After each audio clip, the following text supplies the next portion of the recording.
Hello दोस्तों, स्वागत है आप सभी का लर्न एंड फन पर। एंड आज का जो हमारा लेक्चर है, इस लेक्चर के अंदर हम बात करने वाले हैं वैक्सीनेशन के बारे में।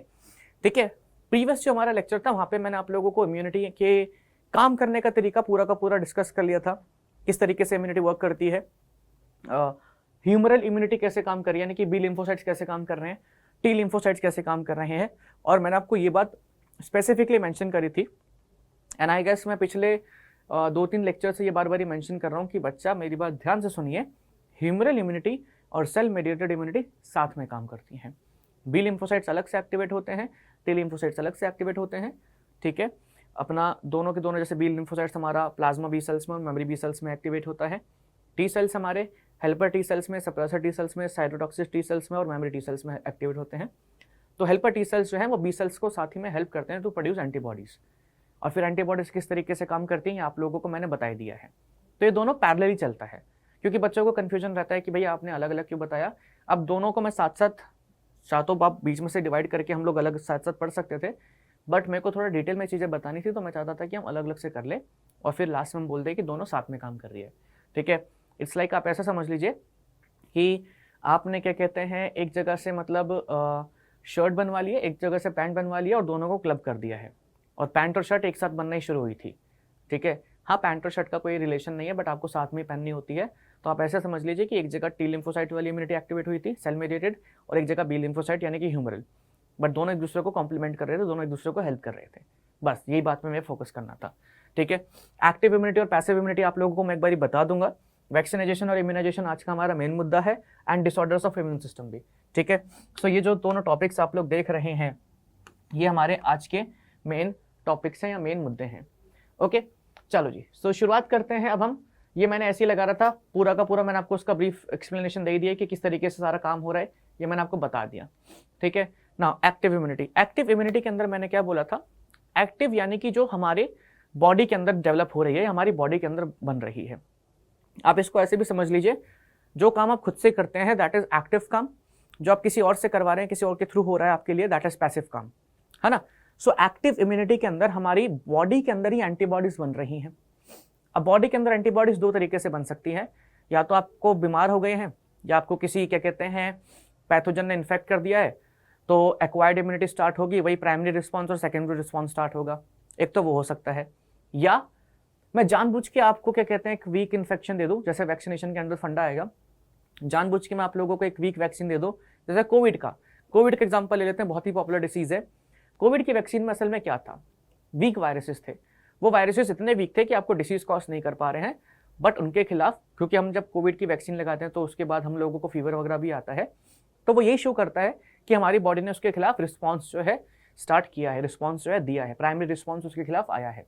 ठीक है, तो कोविड के वायरस आपकी बॉडी में डाले जाते हैं या डाले गए थे ताकि उसके खिलाफ प्राइमरी रिस्पॉन्स आ जाए, हमारे इम्यून सिस्टम के पास उसकी मेमोरी आ जाए। तो आर्टिफिशियली मैंने जानबूझ के खुद को डिसीज करवाया था, मेरे को थी नहीं या हुई नहीं थी।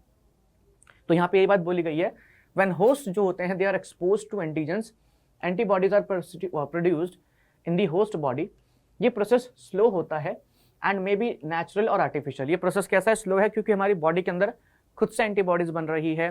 सो B cells will take time, T cells will take time, ठीक है, वो अपना डिफरेंशिएट करेंगे इनटू रिस्पेक्टिव सेल्स, फिर एंटीबॉडीज प्रोडक्शन होगा। तो this is a slow process. दो तरीके से हो सकता है ये प्रोसेस, एक तो नेचुरल, जब कोई हमारी बॉडी के अंदर एंटीजन घुस जाए या कोई बैक्टीरिया हमारी बॉडी के अंदर घुस जाए, ठीक है, थ्रू नेचुरल मेथड्स, चाहे आप इन्फेक्शन ले लें, कोई भी चीज़ ले सकते हैं। आर्टिफिशियल के केस में रेजिस्टेंस इंड्यूस्ड बाय वैक्सीन, जब आपकी बॉडी के अंदर वैक्सीन डाल दें तो उसके खिलाफ हमारा एंटीबॉडीज का प्रोडक्शन शुरू हो जाए। कैसे ये काम करता है, कैसे सारी चीज़ें होती हैं, मैं वैक्सीन वाले पोर्शन में आपको ये करवाऊंगा।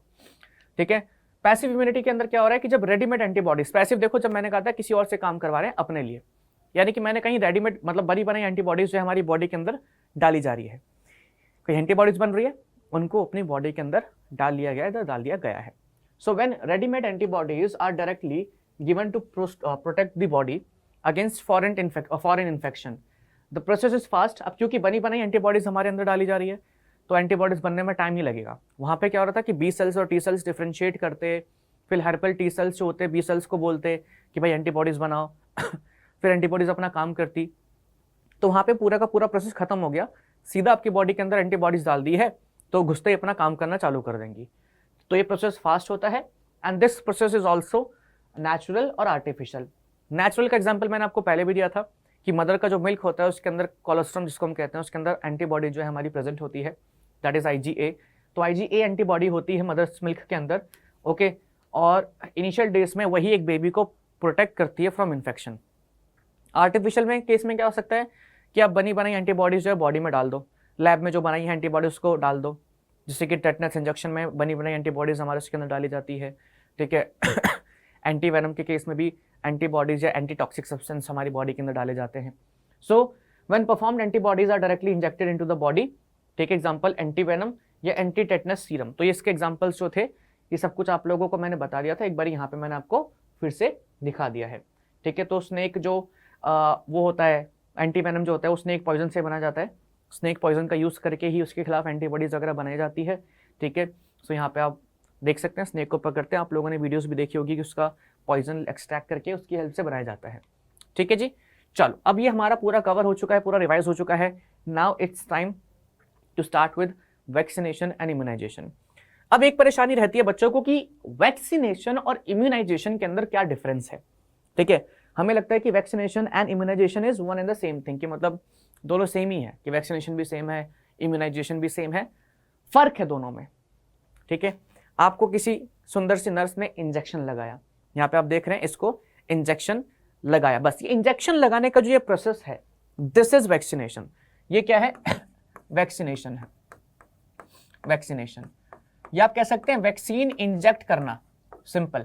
वैक्सीन को क्या करना? इंजेक्ट करना इज वैक्सीनेशन, इंजेक्ट करना इज वैक्सीनेशन। उसके बाद का जो पूरा का पूरा कांड है ना, मतलब उसके बाद का जो पूरा का पूरा प्रोसेस हमारी बॉडी के अंदर हो रहा है, यानी कि जो पैथोजन है अब इसकी वजह से प्राइमरी रिस्पॉन्स स्टार्ट होगा और प्राइमरी रिस्पॉन्स के थ्रू मेमोरी हमारे इम्यून सिस्टम में स्टोर हो जाएगी, दैट इज इम्यूनाइजेशन। मैंने एक लास्ट यहाँ पे स्लाइड में डिफरेंस भी लिख रखा है, ये देखेंगे अगर आप, the act of introducing a vaccine into body, ठीक है, to produce protection from a disease. सिर्फ वैक्सीन इंट्रोड्यूस करना इज क्या? Is vaccination, a process by which a person becomes protected against a disease through vaccination.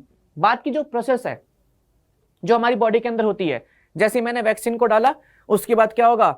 There will be a primary response, या कह सकते हैं उसके बाद हमारे B cells and T cells will get activated, ठीक है। अपना सेल मेडिएटेड इम्यूनिटी और ह्यूमरल इम्यूनिटी साथ में काम करेंगी and there will be a primary response. तो जो प्राइमरी रिस्पॉन्स है that is immunisation, that part comes under immunisation. But vaccine डालना बस दैट इज वैक्सीनेशन।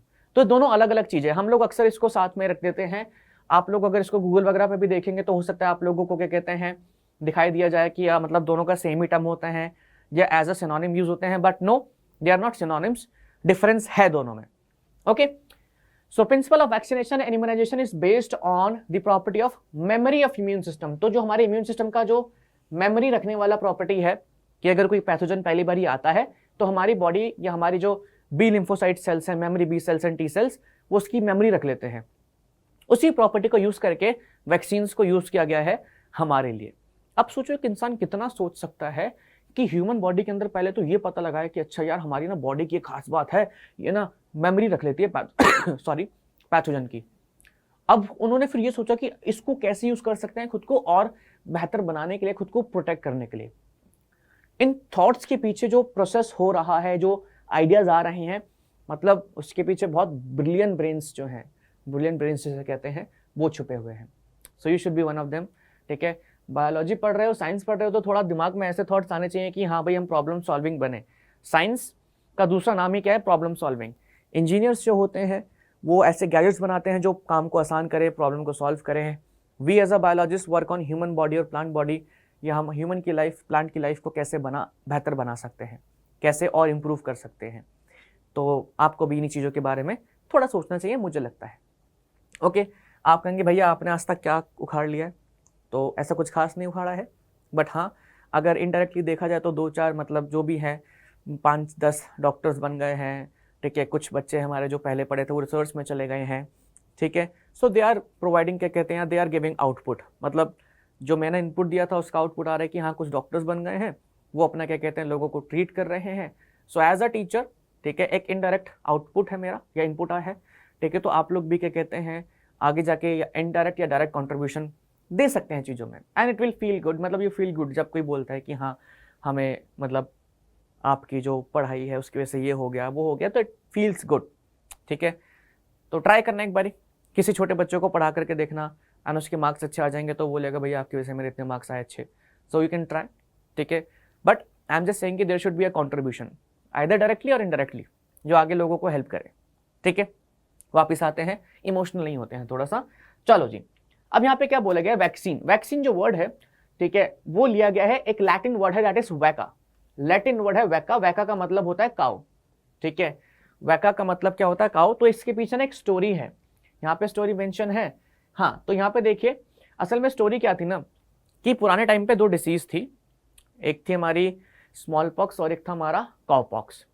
तो स्मॉल पॉक्स ना बहुत खतरनाक डिसीज थी, खतरनाक डिसीज इन द सेंस कि जिसको वो डिसीज हो रही थी ना उससे लोगों की डेथ हो रही थी। काउ पॉक्स जो थी डिसीज वो थोड़ी सी माइल्ड थी, ठीक है, और लोग उससे बस बीमार पड़ रहे थे, मर नहीं रहे थे। लेकिन स्मॉल पॉक्स का और काउ पॉक्स का जो कह सकते हैं पैथोजन था, उनका काम करने का तरीका इट वाज ऑलमोस्ट सेम, बिल्कुल सेम ही था। ठीक है, बिल्कुल सेम ही था काम करने का तरीका। तो वेरियोला एक वायरस होता है, गेस वेरियोला होता है, और वेरिसेला होता है। तो वेरिसेला जो है चिकन पॉक्स करता है, वेरियोला जो होता है वो काउ पॉक्स करता है। ठीक है, आपको याद रखने की जरूरत नहीं है, बट अगर आपका मन करे तो देख लेना। ओके, यहाँ पे इन्होंने मेंशन नहीं कर रखा है क्योंकि जरूरत भी नहीं थी, एनसीईआरटी में भी नहीं दे रखा है। ओके, सो मैं यहाँ पे मेंशन कर देता हूँ। एक होता है हमारा वेरिसेला, ठीक है, वेरिसेला जोस्टर होता है गैस, ये कॉज करता है चिकन पॉक्स। ओके, एक होता है हमारा वेरियोला, नहीं मैंने गलत बोल दिया, चिकन पॉक्स का है, सॉरी, काउ पॉक्स और स्मॉल पॉक्स की बात हो रही है। ठीक है, तो मैं यहाँ पे ये लिखता नहीं हूँ, कोई नहीं, वेरियोला वायरस ही है फिर वो। ठीक है, तो हमारा एक वेरियोला वायरस होता है, वो स्मॉल पॉक्स करता है, और उसी से हमारा उसी का एक क्या कहते हैं स्पीसीज है जो हमारा काउ पॉक्स करता है। तो अब क्या है कि दोनों को काम करने का तरीका सेम है। तो इनिशियली हुआ क्या था, हमारे एडवर्ड जेनर, ठीक है, यहाँ पे आप देख सकते हैं, ये देखो इन्होंने लिखा हुआ है, the first vaccination was perform by young British physician Edward Jenner, ठीक है, to protect people from smallpox. Edward Jenner is regarded as father of immunology, इनको बोला जाता है फादर ऑफ इम्यूनोलॉजी। इन्होंने क्या सोचा कि यार इनको बेसिकली एक साइंटिस्ट बनने के लिए या एक अच्छा साइंस स्टूडेंट बनने के लिए they should be good observation, और वहाँ पे एक सवाल आना चाहिए हमेशा, क्यों। अगर आप कोई चीज़ ऑब्जर्व कर रहे हैं तो there should be always a question, क्यों। उस क्यों को हम निग्लेक्ट कर देते हैं, उस क्यों को हम क्या कहते हैं अवॉइड कर देते हैं कि हाँ भाई ठीक है होता होगा, अपन को क्यों इसमें मतलब पढ़ना है, अपने को क्यों ही दिमाग लगाना है। लेकिन जो लोग इस क्यों के पीछे दिमाग लगाते हैं ना, दे डू बिग थिंग्स। अब जैसे एग्जाम्पल के तौर पर इन्होंने क्या ऑब्जर्व करा कि यार स्मॉल पॉक्स जो है ना वो लोगों को हो रहा है, लोगों की उससे डेथ हो रही है, बट कुछ लोग ऐसे भी हैं जो एक तो स्मॉल पॉक्स से बच गए थे, या कुछ लोग ऐसे भी थे जिनको काउ पॉक्स पहले हुआ था, ठीक है, और उनको स्मॉल पॉक्स नहीं हो रहा था, या जो लोग स्मॉल पॉक्स वाले लोगों को ट्रीटमेंट कर रहे थे, ठीक है, तो उन्होंने ऑब्जर्व किया कि यार इन लोगों को पहले काउ पॉक्स हुआ है या इन लोगों को पहले स्मॉल पॉक्स हुआ, ये बच गए कि उनका इम्यून सिस्टम हो सकता है स्ट्रांग हो, तो स्मॉल पॉक्स से बच गए, एंड इनको फिर से ये डिसीज नहीं हो रही है। तो एडवर्ड जेनर को लगा यार ऐसा क्यों, ठीक है, तो एडवर्ड जेनर ने ये भी पता लगाया कि भाई जो काउपॉक्स था वो एक माइल्ड डिसीज है, ठीक है, और जिन लोगों को काउपॉक्स हुआ है उनको भी स्मॉल पॉक्स नहीं हो रहा। तो एडवर्ड जेनर के थोड़ा दिमाग में सवाल आया कि यार ऐसा क्यों हो सकता है, या इसके पीछे क्या रीजन हो सकता है। ऐसा तो होना नहीं चाहिए कि अगर आपको एक बार कोई डिसीज हो गई तो फिर से नहीं होएगी वो। तो उन्होंने क्या करा, जिन लोगों को काउपॉक्स था, या जिन मतलब ऐसा भी कह सकते हैं जो काउपॉक्स का वायरस था, ठीक है, उसको ना नॉर्मल लोगों में डालने शुरू कर दिया, एक एक्सपेरिमेंट के तौर पे एक बच्चे में डाला। तो डाला तो क्या देखा कि बच्चा थोड़ा सा बीमार पड़ा, लेकिन उसको फिर से कभी स्मॉल पॉक्स नहीं हुआ। तो दैट्स हाउ उन्होंने क्यों का आंसर ढूंढने की कोशिश करी और उनको सॉल्यूशन मिला। अब उन्होंने बाद में ये बोला गया कि हाँ कि भाई देखो जो वेरियोला है, ठीक है, वो स्मॉल पॉक्स कर रहा है, उसका एक स्ट्रेन करता है काउपॉक्स। तो काउपॉक्स वाला थोड़ा माइल्ड है, लेकिन दोनों का काम करने का तरीका एक है। तो जो हमारा इम्यून सिस्टम होता है ना, वो काउपॉक्स के वायरस के कह सकते हैं मेमोरी रख लेता है, एंड जब स्मॉल पॉक्स वाला वायरस आता है तो दोनों सेम तरीके से काम कर रहे हैं, दोनों डिफरेंट एक तरीके से स्ट्रेन ही है, बस एक थोड़ा सा स्ट्रॉन्ग है, तो उसके खिलाफ हमारी बॉडी सेकेंडरी रिस्पॉन्स इनिशिएट करती है और उस वायरस को डिस्ट्रॉय कर देती है। तो उस प्रिंसिपल को यूज करके उन्होंने पहली वैक्सीन जो थी बनाई थी। वो वैक्सीन सही बताऊं तो ऐसा कुछ खास नहीं थी, ठीक है, ऐसा कुछ उसके पीछे कुछ साइंटिफिक चीज़ें नहीं इन्वॉल्व थी, वो बस ऐसा किया गया कि जो लोग इन्फेक्टेड थे काउपॉक्स से, उनका मतलब बॉडी से वो लिया गया, फ्लूइड लिया गया और दूसरे लोगों को इन्फेक्ट करवा दिया।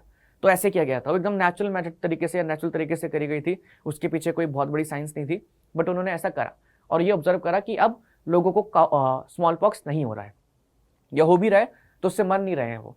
तो ऐसे कर करके धीरे धीरे करके नाउ इट्स टाइम कि स्मॉल पॉक्स दुनिया में एग्जिस्ट भी नहीं करता। तो एक छोटे से मतलब ह्यूमन ने एक इतनी बड़ी डिसीज को वर्ल्ड से इरेडिकेट ही कर दिया, मतलब पूरा खत्म ही कर दिया। That is a very big thing, है ना। सो यहाँ पे आप देख सकते हैं, यहाँ पे क्या बोला है, वैक्सीन हमारा जो वर्ड है लैटिन वैका वर्ड, काउ से लिया गया है, काउ पॉक्स से डिराइव किया गया है। तो उसके पीछे की जो स्टोरी थी मैंने आपको बता दी। नाउ वैक्सीन क्या है, सस्पेंशन है या एक्सट्रैक्ट भी कह सकते हैं आप, किसका, डेड। अटेन्युएटेड का मतलब होता है वीक पैथोजेंस का, ठीक है, वीक जर्म्स का of a disease which on injection into healthy person provide passive immunity bye inducing antibody formation. Passive immunity क्यों, क्योंकि हम ये जानबूझ के डाल रहे हैं, ऐसा नहीं है कि अपने आप जा रही है। तो पैसिव इम्यूनिटी हमारी है ना। और पैसिव क्यों है, पैसिव में क्या हो रहा था कि भाई पैसिव नहीं आएगा यहाँ पे, नहीं पैसिव नहीं आएगा, सॉरी पैसिव में तो हम बनी बनाई एंटीबॉडीज डालते हैं। It provides active immunity, sorry active का आर्टिफिशियल वाला, इट प्रोवाइड्स एक्टिव इम्यूनिटी, ठीक है। और इसको हम वैक्सीन को हम एंटीबॉडी प्रोवोकिंग एजेंट्स भी कह सकते हैं, क्योंकि इनको डालते ही हमारी बॉडी के अंदर प्राइमरी रिस्पॉन्स या जो बी लिम्फोसाइट्स या टी लिम्फोसाइट्स एक्टिवेट हो जाते हैं and they start producing antibodies. So vaccine क्या है, सस्पेंशन है या लिक्विड, क्यों लिक्विड वाला कह सकते हैं, लिक्विड है एक तरीके का जिसके अंदर डेड और वीक पैथोजेंस हैं। आप कहेंगे भैया डेड होगा तो वो कैसे एंटीबॉडी फॉर्मेशन करवा देगा, अगर कोई बैक्टीरिया डेड है तो उसकी सरफेस पे एंटीजन तो होगा ना, प्रोटीन का या पॉलीसैकेराइड का कोई कंपोनेंट तो होगा ना, तो वो करवा देगा एंटीबॉडी फॉर्मेशन। तो वैक्सीन क्या है, सस्पेंशन है, एक्सट्रैक्ट है, कह सकते हैं एक लिक्विड है जिसके अंदर हम लोग डेड और वीक पैथोजेंस डालते हैं एंड उन पैथोजन के हमारी बॉडी के अंदर आने से, ठीक है, क्या होता है, एंटीबॉडी फॉर्मेशन शुरू होता है। Okay, so dead and attenuated germs of disease which on injection into healthy person क्या प्रोवाइड करता है, एक्टिव इम्यूनिटी प्रोवाइड करता है, आर्टिफिशियल वाली एक्टिव इम्यूनिटी प्रोवाइड करता है। पैसिव में तो बनी बनाई डलती है ना एंटीबॉडी, यहाँ पे तो हम बनवा रहे हैं, तो it is a active immunity. और वैक्सीन को हम एंटीबॉडी प्रोवोकिंग एजेंट्स भी कह सकते हैं, क्योंकि जैसी वैक्सीन आती है किसी बॉडी के अंदर तो उसके अंदर एंटीबॉडीज फॉर्मेशन स्टार्ट हो जाता है। दैट एंटीबॉडीज फॉर्मेशन वाला part comes under immunisation. Vaccine में बस आपने डाला है, इंजेक्ट किया है। ओके, नाउ वैक्सीन जो होते हैं यहाँ पे देखो लिखा हुआ है, जनरेट करते हैं memory B cells and T cells that recognise pathogen quickly on subsequent exposure. ठीक है, तो वैक्सीन का काम करने का जो तरीका है वो मैंने आपको बता ही दिया है। अब जो मेन मुद्दा है ये आपको मैंने बता दिया कि एडवर्ड जेनर को हम फादर ऑफ इम्यूनोलॉजी कहते हैं। इन्होंने पहली वैक्सीन जो थी वो डेवलप करी थी। अगर हम बात करें फर्स्ट ट्रू वैक्सीन, यानी कि इन्होंने तो क्या करता, काउपॉक्स को एज इट इज लेकर के लोगों में डाल दिया था, तो लोग उससे मर नहीं रहे थे क्योंकि माइल्ड डिसीज थी वो। बट एक फर्स्ट ट्रू वैक्सीन जहाँ पे बैक्टीरिया को लिया गया था, उसको वीक किया गया था, उसको थोड़ा सा मतलब डिस्ट्रॉय किया गया था। फर्स्ट ट्रू वैक्सीन देखो, the first true vaccine consisting of weakened micro organisms against chicken cholera was developed in 1880s by French microbiologist that is Louis Pasteur. तो पहली जो ट्रू वैक्सीन थी वो किसने बनाई थी, लुईस पैश्चर ने बनाई थी। तो आप कहेंगे भैया एडवर्ड जेनर की वैक्सीन ट्रू नहीं थी। एडवर्ड जेनर की वैक्सीन जो थी वो कंप्लीटली रॉ थी, रॉ इन द सेंस कि जो वेरियोला वायरस उसको निकाल के डायरेक्टली डाल दिया। यहाँ पे क्या है कि जो चिकन कोलेरा का जो ऑर्गेनिज्म है या माइक्रो ऑर्गेनिज्म है उसको वीक किया गया है, जानबूझ के लैब में वीक किया गया है। ठीक है, so it was the first, मतलब कह सकते हैं जो वो थी, कह सकते हैं ट्रू वैक्सीन थी। ठीक है, बट फादर ऑफ इम्यूनोलॉजी हमारे एडवर्ड जेनर ही कहाँ हैं, मतलब कहा गया है उनको ही, और कोई नहीं है। चलो जी आगे आते हैं। सो वैक्सीन्स को या वैक्सीनेशन का फंडा आपको समझ में आ ही चुका है, अपना पूरा मेमोरी बेसिस पे काम करता है और वो हम लोग पढ़ चुके हैं किस तरीके से। वैक्सीन्स को हम लोगों ने क्लासीफाई किया है फर्स्ट जनरेशन में और सेकेंड जनरेशन में। फर्स्ट जनरेशन में वो वैक्सीन्स आती हैं जहाँ पे आप लोग या तो लाइव या तो वीक और किल्ड पैथोजेंस को यूज़ करते हैं, जैसे कि स्मॉल पॉक्स के अंदर, और यहाँ पे पूरा का पूरा ऑर्गेनिज्म यूज़ होता है, यानी कि बैक्टीरिया, वायरस, पूरा का पूरा ऑर्गेनिज्म यूज़ हो रहा है, चाहे स्मॉल पॉक्स हो, पोलियो हो, ट्यूबरक्लोसिस का BCG वैक्सीन जो हो, इन्फ्लुएंजा वैक्सीन, सब में पूरा का पूरा ऑर्गेनिज्म यूज हो रहा है। सेकंड जनरेशन वैक्सीन के अंदर आप लोग क्या करते हैं, आप कुछ उसके एंटीजन वगैरह ले लेते हैं, क्योंकि एंटीजेंस भी एंटीबॉडी प्रोडक्शन करवाते हैं और एंटीजेंस का भी रिकग्निशन होता है। तो जब अगर वो पैथोजन दूसरी बारी आएगा तो उसकी सरफेस पे एंटीजन पड़े होंगे सेम, उसके खिलाफ सेकेंडरी रिस्पॉन्स स्टार्ट हो जाएगा। तो यहाँ पे आप लोग एंटीजेंस वगैरह लेते हैं या कुछ प्रोटीन्स वगैरह जो है, जैसे एग्जाम्पल के तौर पर आपको कोई बैक्टीरिया इन्फेक्ट कर रहा है तो कुछ प्रोटीन बनाएगा ना वो, तो वो प्रोटीन हम डाल देते हैं। अब जब वो बैक्टीरिया फिर से आएगा तो सेम प्रोटीन बनाएगा, तो उसको रिकग्नाइज कर लिया जाएगा कि अच्छा पहले भी प्रोटीन आई थी ये वाली, तो उसके खिलाफ सेकेंडरी रिस्पॉन्स स्टार्ट हो जाएगा। तो हमारी सेकंड जनरेशन वैक्सीन होती है टेटनस के केस में। ठीक है, टेटनस की वैक्सीन भी बनती है, टेटनस का इंजेक्शन भी आता है। तो टेटनस के केस में हम लोगों के पास एक एक्टिव इम्यूनिटी वाला मेथड भी है और एक पैसिव इम्यूनिटी वाला मेथड भी है। डिप्थेरिया, हर्पीज वैक्सीन, तो यहाँ पे हम लोग प्रोटीन्स को या एंटीबॉडीज एंटीजन का यूज़ करते हैं। यहाँ पे हम पूरा का पूरा क्या यूज़ करते हैं, ऑर्गेनिज्म यूज़ करते हैं। एक होता है हमारा third generation vaccine. Third generation vaccine अभी इतना कॉमन नहीं है। उस वैक्सीन के अंदर हम लोग क्या यूज़ करते हैं, डीएनए यूज़ करते हैं। क्योंकि अब खुद सोचिए कि डीएनए को कैसे यूज़ करेंगे। सर डीएनए आपने डाला, ठीक है, so that DNA will replicate करेगा तो आरएनए बनाएगा, उसके बाद या ट्रांसक्रिप्शन होगा उस डीएनए का, इट विल फॉर्म आरएनए से बनेगा प्रोटीन, एंड उस प्रोटीन के खिलाफ फिर सेम चीज़ें होंगी। ठीक है, सो थर्ड जनरेशन वैक्सीन में या ऐसी जगह पे जहाँ पे पैथोजेंस का प्रोटीन यूज़ नहीं किया जा सकता या जहाँ पे पैथोजेंस को एज अ होल यूज़ नहीं किया जा सकता क्योंकि वो डिसीज़ कॉज कर देंगे या बहुत खतरनाक डिसीज़ करते हैं, तो वहाँ पे हम यूज़ करते हैं क्या, डीएनए को डायरेक्टली डालते हैं, ना कि पैथोजन को डालें ना प्रोटीन को डालें, डीएनए को डाल देते हैं क्योंकि वो थोड़ा ईजी तरीका होता है। तो थर्ड जनरेशन वैक्सीन अभी इतनी कॉमन नहीं है, तो आपको उसको पढ़ने की जरूरत भी नहीं है, बस फर्स्ट जनरेशन और सेकंड जनरेशन देख लेना, क्योंकि एनसीईआरटी में तो ये भी नहीं दे रखा। ठीक है, नाउ लास्ट इज वैक्सीनेशन क्या है, process of introduction of vaccine into individual और provide protection against a disease को हम कहते हैं वैक्सीनेशन। ठीक है, preparation of antigenic pathogens, yes, preparation of antigenic proteins of pathogen और इनएक्टिवेटेड वीक, ये तो रहने दो। ठीक है, ये देख लो, ये वैक्सीनेशन और क्या कहते हैं इम्यूनाइजेशन का अलग से डेफिनेशन देख लो। मैंने आपको पहले भी बता दिया है कि vaccination is just introduction of क्या कहते हैं पैथोजेंस इन आवर बॉडी।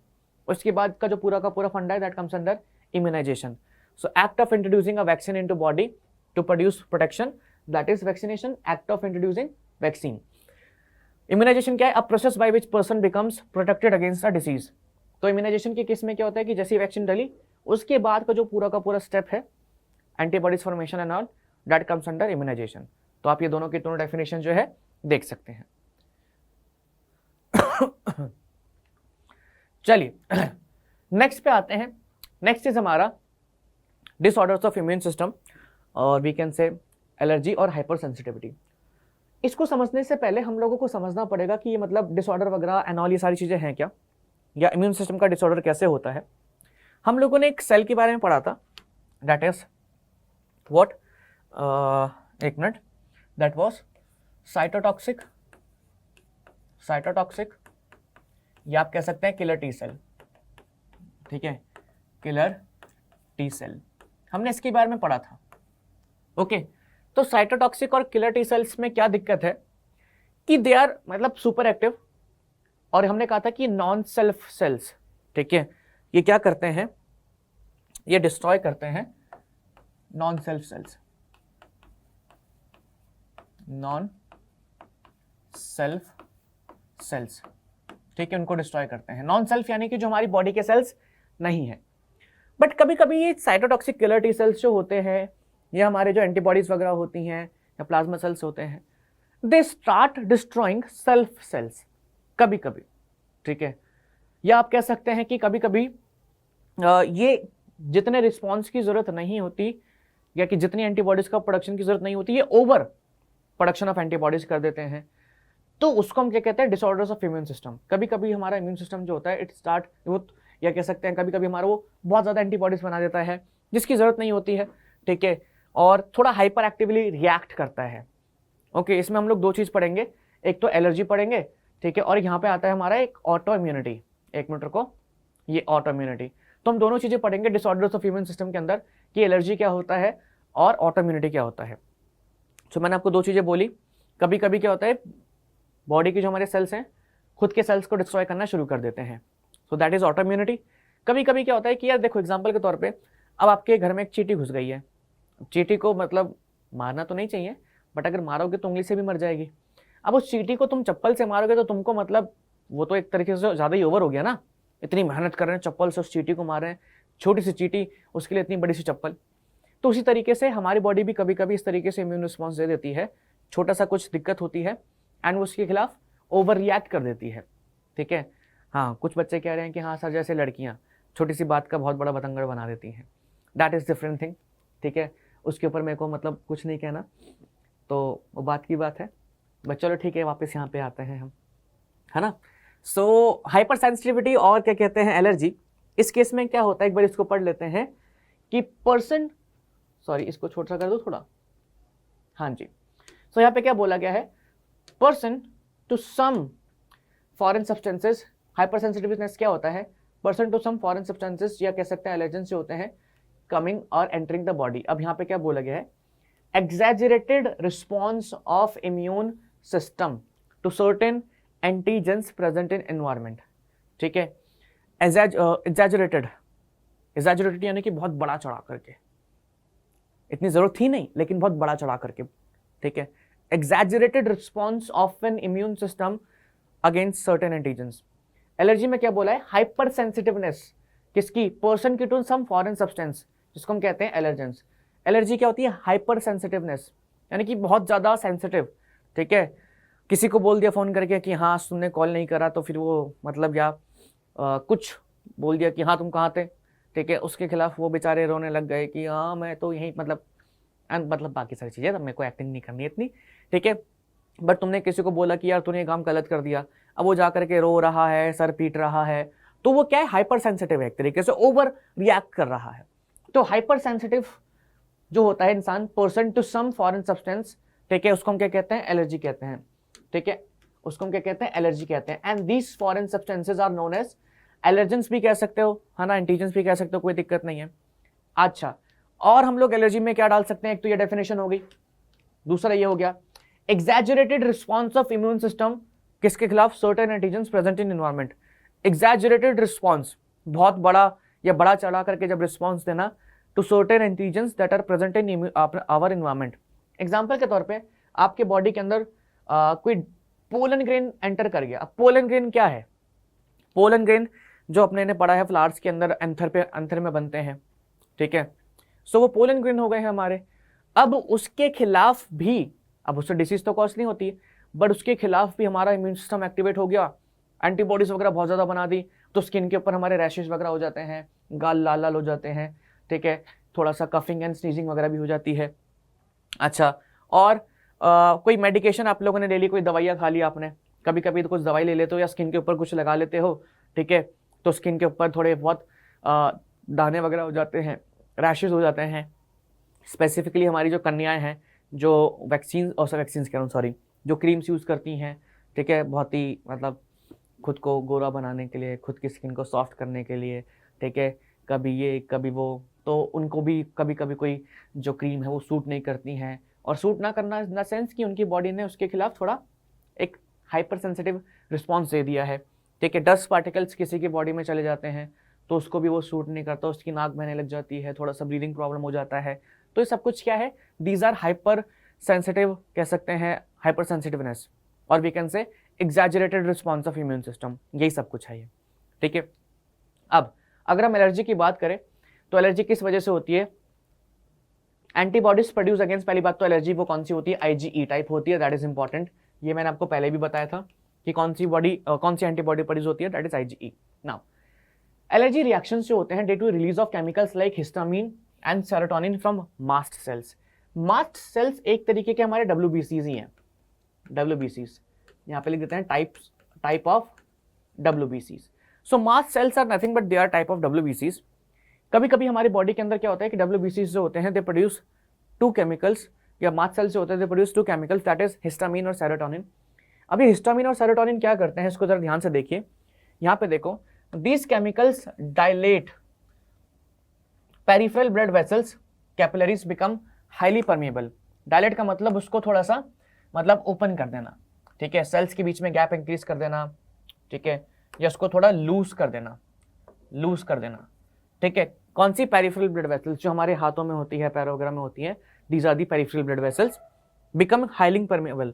तो परमेबल जो है हो जाती है हमारी ब्लड वेसल्स, क्यों? क्योंकि वो लूज हो गई हैं, उनके सेल्स के बीच में थोड़ा सा गैप इंक्रीज हो गया है, ठीक है। सेल्स के बीच में थोड़ा गैप जो है वो इंक्रीज हो गया है, so that's why they become highly permeable. कौन? Blood vessels. तो उस वजह से क्या होता है, large amount of fluid leak करता है ब्लड से टिश्यूज में, ओके।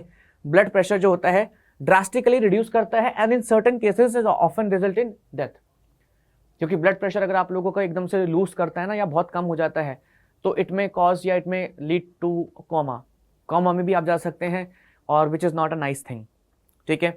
सो एंटीबॉडीज जो होती हैं वो प्रोड्यूस होती है कौन सी? IgE type. हमारे दो केमिकल्स एलर्जिक रिएक्शंस के दौरान प्रोड्यूस होते हैं, that is histamine and serotonin.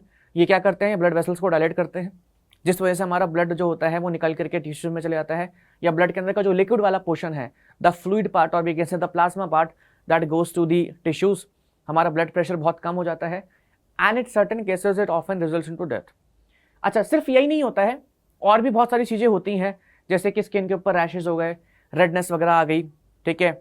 अब ये क्या है कि जो सेरोटोनिन्स और हिस्टामीन्स जो है ना, ये थोड़ा और एंटीबॉडीज वगैरह प्रोडक्शन करवा देते हैं, ठीक है। और वो जहाँ पे फिर वो एंटीजन वगैरह होता है, हमारा एंटीबॉडी जाकर के उसको बहुत खतरनाक तरीके से अटैक करता है, उस जगह के सेल्स डैमेज हो जाते हैं, ठीक है। थोड़ी रेडनेस सी आ जाती है उस जगह का, जो जैसे अगर आप स्किन के ऊपर कोई क्रीम लगा रहे हैं, तो एंटीबॉडीज़ को सारी की सारी यहाँ पे भेज दिया जाएगा, दे विल कॉज इन्फ्लामेशन, या कह सकते हो रेडनेस, स्वॉलन कर देगी स्किन वगैरह को। तो ये सारी चीज़ें हम लोगों को देखने को मिलती हैं and it is because of histamine and serotonin, ठीक है। अब यहाँ पे क्या बोला गया, देखो टाइप्स ऑफ एलर्जी के अंदर सबसे पहला क्या है, हमारा हे फीवर है।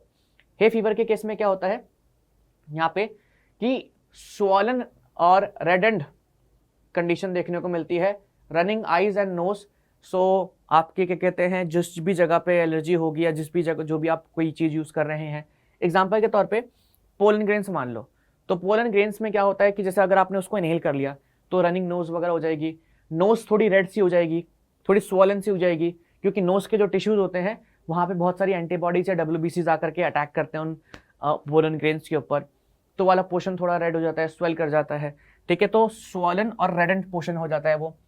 एंटीहिस्टामिन्स, ऐसे केमिकल्स जो हिस्टामिन के अपोजिट हो, क्योंकि अगर हिस्टामिन के अपोजिट है तो उसकी सिक्रीशन बंद करवा देंगे, हिस्टामिन की सिक्रीशन बंद हो जाएगी, तो हिस्टामिन ना थोड़ा हमारे एक तरीके से, जैसे मैंने आपको कहा था पहले कि एंटीबॉडीज़ को थोड़ा और प्रोड्यूस करवाते हैं, ठीक है। तो वो प्रोडक्शन वगैरह कम हो जाएगा, ब्लड वेसल्स जो हमारी डायलेट हो रखी थी वो भी नॉर्मल हो जाएगी।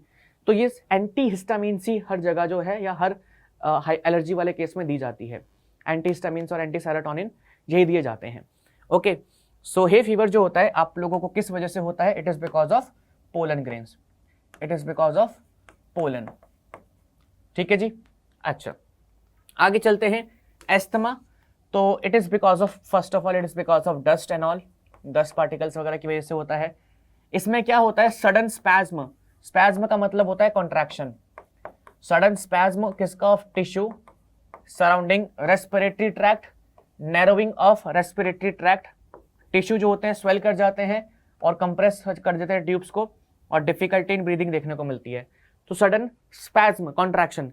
जैसे अगर आप यहाँ पे देखेंगे इस इमेज में, तो ये जो इमेज है आप लोगों को, इसमें जो ये आर्टरी दिख रही है एक नॉर्मल आर्टरी है, लेकिन यहाँ पे अगर आप देखेंगे तो यहाँ पे ये जो आर्टरी कह रहा हूँ, रेस्पिरेटरी पैसेज, यहाँ पे जो आप लोगों को प्राइमरी या सेकेंडरी ब्रोंकाई जो भी कह लो उसको एकदम नॉर्मल सा देखने को मिल रहा है, लेकिन यहाँ पे क्या हुआ है कि वो जो हमारी ब्रोंकाई है वो थोड़ा कॉन्ट्रैक्ट कर गई है, बहुत ज़्यादा पास आ गई है, उसके अंदर थोड़ा सा म्यूकस प्रोडक्शन भी हो चुका है, ठीक है। अब सोचो पहले इतना स्पेस था, देखो ध्यान से, अगर यहाँ पे इसको देखोगे तो पहले इतना स्पेस था, अब इतनी छोटी सी हो गई है, और ऊपर से साथ में म्यूकस भी थोड़ा बहुत आ गया है, तो जाहिर सी बात है कि एयर अच्छे तरीके से फ्लो नहीं होगी and there will be difficulty in breathing, ठीक है। तो आप ऐसा भी कह सकते हैं कि भाई रेस्पिरेटरी पैसेज जो है कॉन्ट्रैक्ट कर जाता है, पास आ जाता है, और स्वेल भी कर जाता है, थोड़ी सी स्वेलिंग भी हो जाती है। तो ये सारी चीज़ें हम लोगों को देखने को मिलती है किसके अंदर? ये सब कुछ हमको देखने को मिलता है इन केस ऑफ एस्थमा, ठीक है। तो sudden spasm of tissue surrounding respiratory tract, जिसकी वजह से रेस्पिरेटरी पैसेज जो होता है नैरो हो जाता है, तो उसके आसपास जो टिश्यू होते हैं, स्मूथ मसल्स एंड ऑल, ये सारी चीज़ें जो होती हैं कॉन्ट्रैक्ट करती हैं, जिस वजह से वो पास में आ जाते हैं, हमारे रेस्पिरेटरी पैसेज या नैरो हो जाते हैं, और साथ ही साथ थोड़ा स्वेलिंग भी हो जाती है, and ultimately it leads to हाँ जी, ultimately it leads to difficulty in breathing, तो अल्टीमेटली जो ब्रीदिंग वगैरह है उसमें थोड़ी डिफिकल्टी जो है फील होती है। Anaphylactic shock, it involves all the tissue of body, occur few minutes after injection of antigen penicillin. कभी कभी हम लोगों के लिए कोई दवाई जो होती है दैट इज मतलब थोड़ा सा हार्मफुल, जैसे पेनिसिलिन एक मेडिसिन है, कभी कभी कुछ लोग, अच्छा ये सारी चीज़ें कुछ कुछ लोगों में होती हैं। कहीं कुछ बच्चे बोले हमें तो डस्ट से कोई दिक्कत नहीं है, मैंने बोला भी नहीं सब में, मैंने पहले ही कहा था कि कुछ लोगों में इम्यून सिस्टम जो है वो हाईली एक्टिव होता है, ठीक है, कुछ लोगों में, सब में नहीं, ठीक है। सो वही होते हैं जिनके अंदर ये देखने को मिलता है। तो कुछ कुछ लोगों के अंदर पेनिसिलिन एक मेडिसिन होती है जो बैक्टीरिया को डिस्ट्रॉय करती है, ठीक है, ये तो वो अगर उसको डाल दिया जाए, इंजेक्ट कर दिया जाए, तो उन लोगों के अंदर क्या देखने को मिलता है हम लोगों को, एनाफिलेक्टिक शॉक।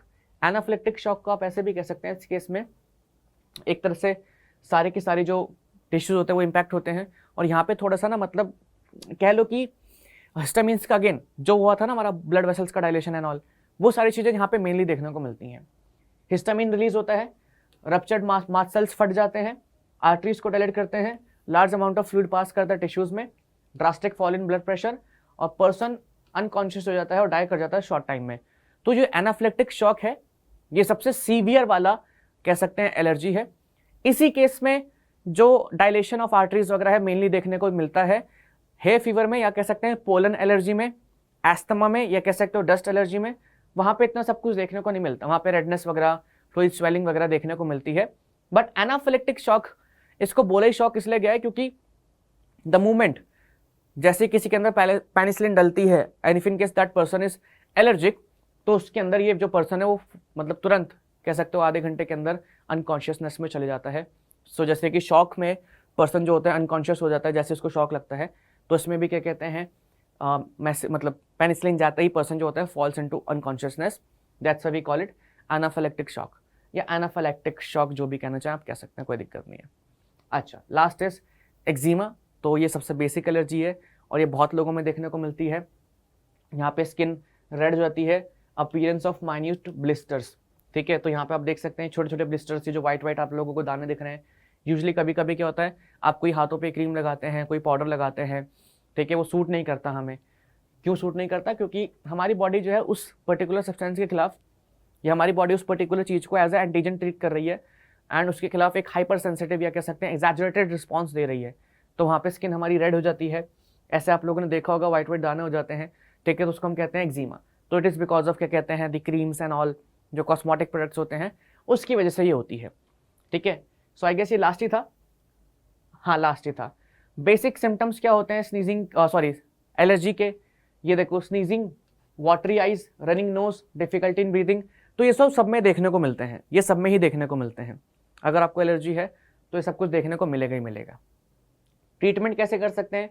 एंटाहिस्टामिन और एड्रेनलिन और स्टीरॉइड्स, ये भी एक तरीके से एंटाहिस्टामिन के अपोजिट काम करते हैं, एड्रेनलिन और स्टीरॉइड्स, तो इसलिए इनको भी बॉडी में डाला जा सकता है, ठीक है। सो कौन कौन से पढ़े हम लोगों ने पढ़ा hay fever which was because of pollen, हम लोगों ने पढ़ा एस्थमा, ठीक है, which was because of dust particles, anaphylactic shock which was because of penicillin, and last was हमारा एक्जिमा जो बेसिकली जो कॉस्मेटिक प्रोडक्ट्स होते हैं, creams and all, medicine and alls, उस वजह से होता है, ठीक है जी। एंड अगेन ये जो हाइपर सेंसिटिविटी है या ये जो एलर्जी है हर एक इंसान में नहीं होती है, कम लोगों में होती है, कह सकते हैं कुछ लोग ही होते हैं, ठीक है। और कभी कभी जैसे अगर किसी को ये सारी दवाइयाँ देनी भी होती है ना डॉक्टर्स को, तो पहले चेक कर लेते हैं कि if a person is allergen और नॉट। कभी कभी आप लोगों ने देखा होगा कि आप कोई चीज़ खा रहे हैं, कोई फ्रूट खा रहे हैं, बाकी तो आराम से खा लेते हैं, लेकिन the moment you eat that thing, या कोई क्रीम या परफ्यूम यूज़ कर रहे हैं, आप लोगों को बहुत छींक आने लग जाती है, ठीक है, जुकाम वगैरह सा फील होता है। सो सब कुछ एलर्जी में ही आता है, पार्ट ऑफ एलर्जी, ओके। चलो ऑटो इम्यूनिटी, ये हमारा लास्ट टॉपिक ही है आज का, बाकी लिम्फोइड ऑर्गन्स नेक्स्ट क्लास में कवर कर लेंगे, इट्स फाइन। ऑटो इम्यूनिटी जो है इसमें क्या होता है कि हमारी जो बॉडी होती है ना वो खुद के सेल्स को डिस्ट्रॉय करना स्टार्ट कर देती है। यानी कि एक तरीके से समझ लो कि आपका बेस्ट फ्रेंड आप ही को क्या कहते हैं एक पंच मार दे, कैसा लगेगा? कि आप लड़ाई हुई है, आपने दोस्त को साथ में लेके गए हो कि भाई इसने मेरे को पीटा था, एंड वो घूमे और आपको ही पंच कर दे, बुरा लगेगा कि यार मेरे को ही मार रहा है। उसी तरीके से हमारा ऑटो इम्यूनिटी के केस में होता है। यहाँ पे हमारे जो एंटीबॉडीज होते हैं या कह सकते हो प्लाज्मा सेल्स होते हैं, किलर टी सेल्स होते हैं, खुद के ही सेल्स को डिस्ट्रॉय करने लग जाते हैं। They start treating their own cells as non self या own cells as foreign cells, उन्हीं को डिस्ट्रॉय करने लग जाते हैं। So when body immune system attack करता है सेल्फ सेल्स को, the condition is called autoimmune disorder. कौन कौन से हम लोगों को ऑटो इम्यून डिसऑर्डर देखने को मिले हैं? क्रॉनिक एनीमिया, कभी कभी हमारी जो बॉडी के सेल्स होते हैं, या मतलब जो भी, मैं किलर सेल्स बोलूंगा, अब उसमें तुम बी सेल्स को भी डाल दो, टी सेल्स को भी डाल दो, ठीक है, चाहे एंटीबॉडीज को भी डाल दो। तो कभी कभी हमारी बॉडी के जो किलर सेल्स होते हैं, आरबीसीज के एंटीजन्स को, आरबीसीज की सरफेस जो एंटीजन्स प्रेजेंट होते हैं हमारे, ए एंटीजन, बी एंटीजन, है ना, उनको नॉन सेल्फ की तरह ट्रीट करता है और आरबीसीज को डिस्ट्रॉय करने लग जाता है। तो आरबीसीज का नंबर बहुत कम हो जाता है एंड उस कंडीशन को हम कहते हैं अनीमिया। तो एक लॉन्ग टर्म, क्रॉनिक यानी कि लॉन्ग टर्म अनीमिया हो जाता है। कभी कभी हमारे किलर सेल्स जो होते हैं मसल सेल्स को डिस्ट्रॉय कर देते हैं। मसल सेल्स को डिस्ट्रॉय करेंगे तो मसल डैमेज होगा, उस कंडीशन को हम कहते हैं माइस्थेनिया ग्रेविस। मसल डैमेज होगा तो हम मूव नहीं कर पाएंगे, हाथ वगैरह। कभी कभी लिवर सेल्स का डिस्ट्रक्शन हो जाता है, इसको हम कहते हैं क्रॉनिक हेपेटाइटिस। फिर बी सेल्स ऑफ पैनक्रियास, हमारे जो पैनक्रियास होते हैं उसके अंदर अल्फा सेल्स और बीटा सेल्स होते हैं, तो बीटा सेल्स ऑफ पैनक्रियास को डिस्ट्रॉय कर देते हैं, तो इंसुलिन का प्रोडक्शन नहीं होगा। इंसुलिन का प्रोडक्शन नहीं होगा तो डायबिटीज हो जाएगा। जॉइंट्स में जो सेल्स होते हैं, कार्टिलेज वगैरह जो होते हैं, उसको डिस्ट्रॉय कर देते हैं, तो रियूमेटॉइड अर्थराइटिस हो जाता है। एड्रिनल ग्लैंड को डिस्ट्रॉय कर देते हैं, तो एड्रिनल ग्लैंड को डिस्ट्रॉय कर देंगे तो एड्रेनलिन का सिक्रेशन नहीं होगा, नॉर एड्रेनलिन का सिक्रेशन नहीं होगा, तो अल्टीमेटली एक डिसीज होती है एडिसन डिजीज, वो हो जाती है। क्योंकि एड्रेनलिन जो होता है बहुत सारी चीज़ों के मेटाबॉलिज्म में इन्वॉल्व होता है, तो ये डिसीज भी हम लोगों को देखने को मिलती है। Okay, so auto immunity is nothing but जब बॉडी का खुद का इम्यून सिस्टम खुद के सेल्स को डिस्ट्रॉय करना स्टार्ट कर दे, खुद सेल्स को डिस्ट्रॉय करना स्टार्ट कर दे। ओके जी, इन डिसीज के नाम याद रखना इंपॉर्टेंट है। अगर मैं वैसे बात करूं एनसीईआरटी पॉइंट ऑफ व्यू से, बोर्ड पॉइंट ऑफ व्यू से, तो माइस्थेनिया ग्रेविस, रूमेटॉइड अर्थराइटिस और एनीमिया, ये इंपॉर्टेंट है, ये पढ़ लेना। लेकिन अगर आप सारे पढ़ लेंगे तो बहुत अच्छा है, क्योंकि नीट वगैरह में कुछ भी पूछ सकते हैं और याद करना इज नथिंग मतलब मुश्किल। अनीमिया आरबीसी की वजह से होता है, M for myasthenia gravis muscle cell की वजह से हो रहा है। हेपेटाइटिस वर्ड लिवर से एसोसिएटेड होता है, हिपैटोसाइट्स लिवर, तो लिवर से एसोसिएटेड है। इंसुलिन पैनक्रियास सेक्रेट करता है, तो beta cells of pancreas. Addison disease adrenal gland से होती है। And rheumatoid arthritis is joint, तो जॉइंट सेपरेटेड होता है, तो याद करना इज नॉट मुश्किल। ठीक है, चलो जी, लिम्फॉइड ऑर्गन्स आप लोगों को हम नेक्स्ट लेक्चर में करवाएंगे। अभी आ जाते हैं हम लोग क्विज के ऊपर। क्विज का पहला क्वेश्चन क्या है? The process of introduction of vaccine into an individual, उसको हम क्या कहते हैं? Vaccination, immunization, both A and B, या प्रेसिपिटेशन। जब वैक्सीन हम सिर्फ डाल रहे हैं, मैं पीछे की बात नहीं कर रहा जहाँ पे इम्यून रिस्पॉन्स स्टार्ट होता है एंड ऑल, वो सारी चीजें बात नहीं कर रहा मैं, सिर्फ वैक्सीन को डाला गया है। ओके, नेक्स्ट यहाँ पे हमारा क्या है? Sorry, which antibody is release during allergic responses. Allergic response के दौरान कौन सी एंटीबॉडी जो है वो रिलीज होती है? ठीक है जी, आ जाते हैं पहले क्वेश्चन की तरफ। तो वैक्सीन जब इंट्रोड्यूस करते हैं तो उसको हम कहते हैं वैक्सीनेशन। उसके बाद जब हमारी बॉडी के अंदर प्राइमरी रिस्पॉन्स इनिशिएट होता है, एंटीबॉडी प्रोडक्शन होता है, उसको हम कहते हैं इम्यूनाइजेशन। ठीक है, antibody which is produce during allergic responses IgE, तो दोनों का आंसर क्या है यहाँ पे? ऑप्शन नंबर ए ही है। ठीक है जी, सो नेक्स्ट लेक्चर जो होगा हमारा, उसके अंदर हम लोग लिम्फॉइड ऑर्गन्स के बारे में काम करेंगे या बात करेंगे। Lymphoid organs, primary lymphoid organs, secondary lymphoid organs, ये खत्म हो जाएगा। तो next chapter sorry next lecture के अंदर ही हम लोग एड्स वगैरह डिस्कस कर ले, एड्स कर लेंगे, कैंसर कर लेंगे, उसके बाद फिर हम लोग प्रिवेंशन एंड क्योर देखेंगे, फिर बाद में अल्कोहल एंड ड्रग अब्यूज देख लेंगे। ठीक है, so this was lecture number 7।